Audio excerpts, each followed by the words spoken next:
Assalamualaikum warahmatullahi wabarakatuh. Waalaikumsalam warahmatullahi wabarakatuh. Di sini kami dari kelompok 3 ingin mempresentasikan sebuah ide kami yang tertuang dalam program kreativitas mahasiswa Karsa Cipta dengan judul aplikasi e-batik berbasis Android untuk edukasi pengenalan dan pengembangan batik di Indonesia.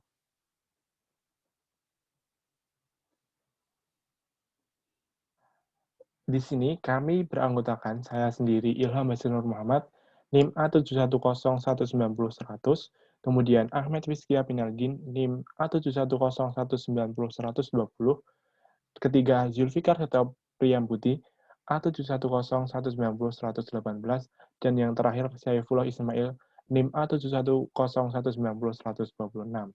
Selanjutnya adalah latar belakang akan disampaikan oleh Saudara Ahmed. Baik, apa sih yang melatar belakangi dari pembuatan e-batik ini? Adalah perkembangan batik di Indonesia sempat tenggelam dan terlupakan khususnya oleh para pelajar yang mulai terpengaruh adanya budaya barat. Bahkan salah satu masalah yang sempat pernah membuat Indonesia marah ketika warisan budaya batik diklaim oleh negara Malaysia sebagai warisan budaya negaranya.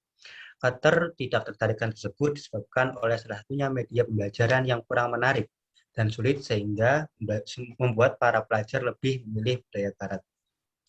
Dengan sikap yang acuh terhadap budaya batik tersebut juga mengakibatkan produktivitas bagi para pengusaha batik menurun.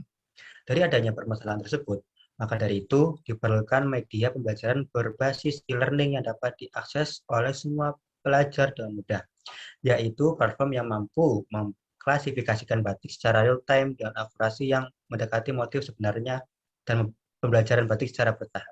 Dengan tujuan, setelah para pengguna belajar tentang batik, mereka bisa mengasah kreativitas dalam mendesain batik dan tentunya semakin bertambah banyaknya seseorang yang dapat mendesain batik. Selanjutnya, rumusan masalah dan tujuan akan dijelaskan oleh Saudara Basir. Baik, di sini adalah rumusan dan tujuan yang akan kita angkat.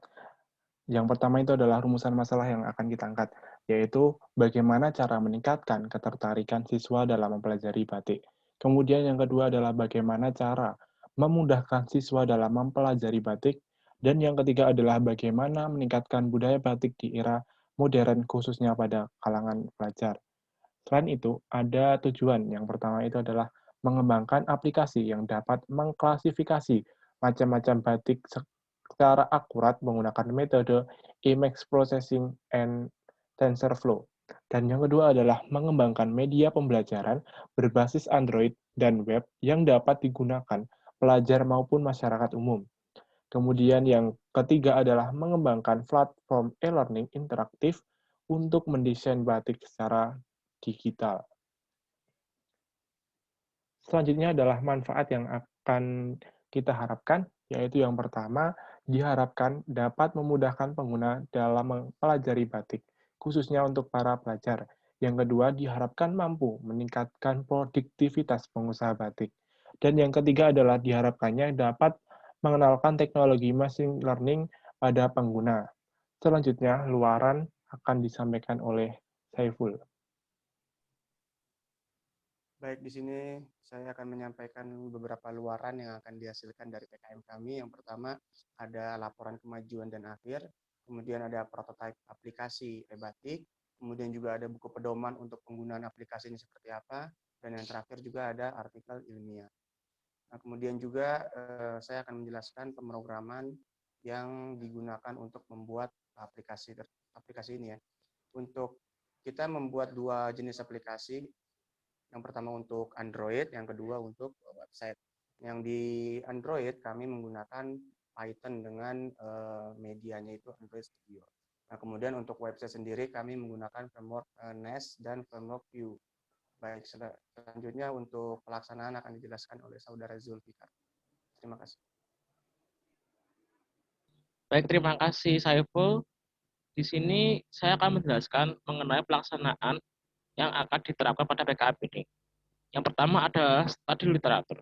Pada tahap ini, dialogkan pencarian informasi mengenai konsep deep learning, TensorFlow, dan image recognition. Studi literatur merupakan metode pengumpulan data yang dapat mendukung dalam proses pengambilan dan pembuatan sistem yang akan dibuat. Study literatur ini terdiri dari pencarian jurnal, artikel, tugas akhir, dan sampel-sampel untuk dataset batik. Yang kedua adalah perencanaan. Tahap perencanaan dilakukan dengan melakukan pengumpulan dataset seperti image pada motif batik dan informasi umum mengenai batik. Setelah pengumpulan dataset, yaitu menyusun flow sistem yang akan dibuat seperti tahapan pengambilan image recognition, flow sistem dari e-learning, dan flow penggunaan aplikasi Android. Kemudian yang ketiga adalah pembuatan sistem.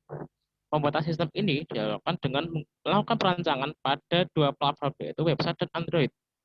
Data platform tersebut memiliki fokus yang berbeda. Yang pertama yaitu Android berfungsi sebagai media pengklasifikasi motif batik hanya dengan mengcapture objek batik. Yang keempat adalah pengujian. Pengujian alat bertujuan untuk mendapat data primer yang dapat digunakan untuk keperluan analisis data dan memastikan bahwa sistem dapat bekerja dengan baik. Apabila masih terdapat kekurangan, maka akan dilakukan evaluasi dan penyempurnaan sistem kembali.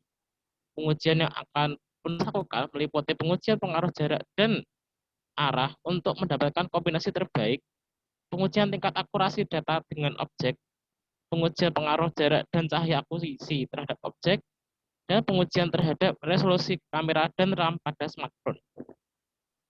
Mungkin untuk penjelasan pelaksanaan seperti itu, saya kembalikan ke Ilham. Terima kasih.